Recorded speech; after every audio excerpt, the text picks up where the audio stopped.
அன்பியம் YouTube இல்லந்தோறும் இறைசாட்சி, உள்ளந்தோறும் மகிழ்ச்சி. புனித தோமையார். புனித தோமா பாலஸ்தீன நாட்டில் கலிலேயா பகுதியில் பிறந்தார்.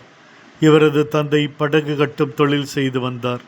தோமாவும் அதே தொழிலை செய்து வந்ததாக பழங்கால மரபு கூறுகிறது. தச்சு தொழிலில் இருந்து வந்தார். மீனவர்களோடும் தச்சு தொழிலாளர்களோடும் நெருங்கி பழகி வந்தார். ஒரு உண்மை நிலையை கேள்வி கேட்டு தெளிவுபடுத்தி கொள்ளும் குணம் இருந்தது. கிபி 52 இந்தியாவில் பயணித்தார். முசிறி துறைமுகம் வந்தடைந்தார். கேரளாவில் திருச்சபையை நிறுவியதுடன் சென்னை வந்தார். இவர் சந்தேக தோமா என்று அழைக்கப்படுகிறார். ஆண்டவரின் உயிர்ப்பை சந்தேகப்படவில்லை. மாறாக அந்த உயிர்த்த கிறிஸ்துவின் அருள் வடிய முகத்தை தான் பார்த்து ரசிக்க வேண்டும் என்ற ஆவல் இருந்தது. இயேசுவுக்காக அவரோடு சாகவும் தயாராக இருந்தவர்.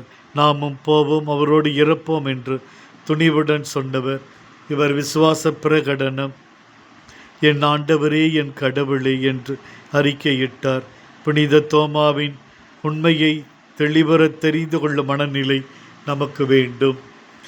ஆண்டவரிடத்தில் நம்மை ஒப்படைக்க வேண்டும். பரங்கி மலையில் ஜெபித்து கொண்டிருந்த பொழுது ஈட்டியால் குத்தி கொல்லப்பட்டார்.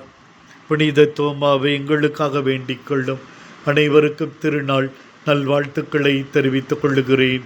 ஆமேன். இந்த அன்பியம் யூடியூப் சேனலை நீங்கள் ஷேர் பண்ணுங்க, சப்ஸ்கிரைப் பண்ணுங்க, லைக் பண்ணுங்க. Wish you all the best.